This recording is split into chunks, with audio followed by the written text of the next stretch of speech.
3D Tigger Acrylic Nail Art Tutorial by Hotpinkzebrapolish.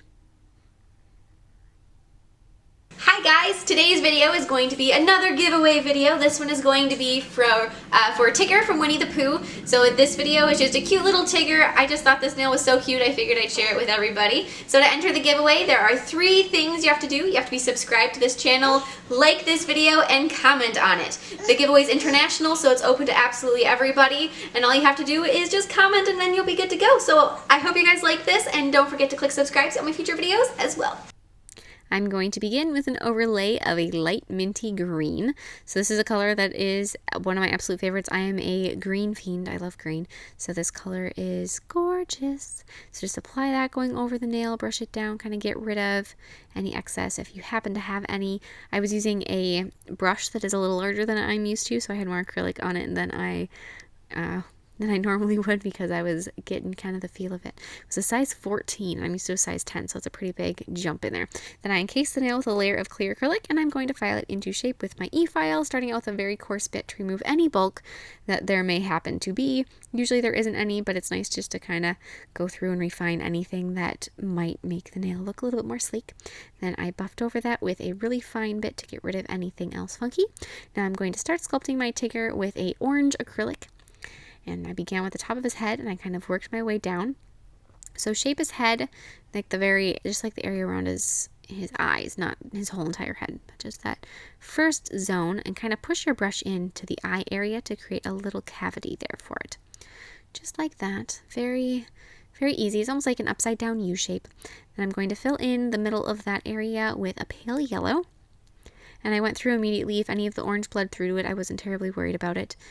If it darkened it a little, I actually thought that was going to be a benefit.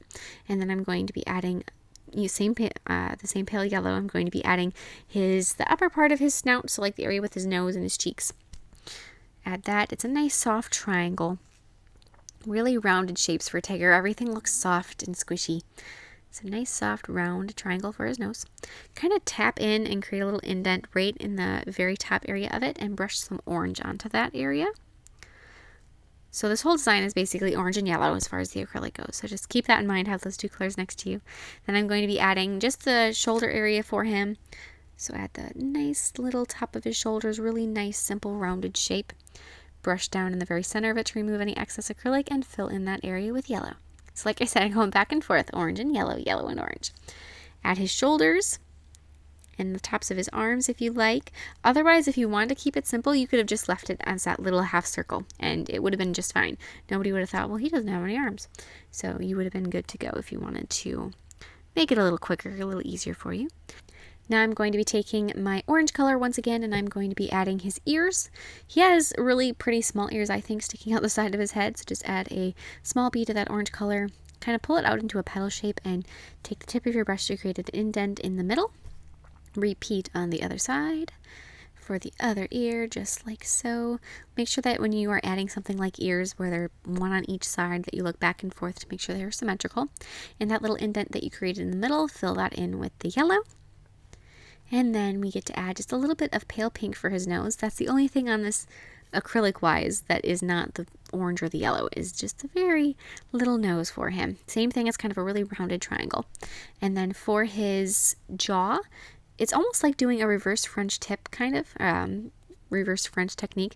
You set the bead down just like you would if you were to be doing a nail bed area, and then pull that up and kind of push in the center of it to create that U shape that's going to be for his mouth. Use the tip of your brush to put any indents in there that you need to. And now with black acrylic, I'm going to be adding some outlines and some details to Mr. Tigger. So do outlines around the perimeter. Just go through and add any outlines you want to.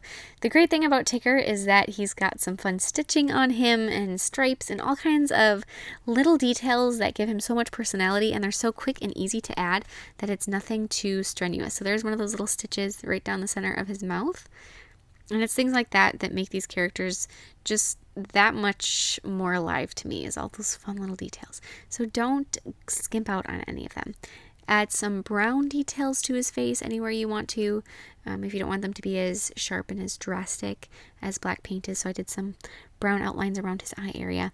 Add his eyebrows, add little stripes on the sides, So he's got stripes on his face, on his nose, on his arms, pretty much all over the place. If you guys have a larger nail and you have more space to fit more of Tigger on, make sure that you do look at a photo so you put stripes where there are stripes and you don't kind of just wing it, because the closer you can get to what an actual image looks like, just the better it'll be.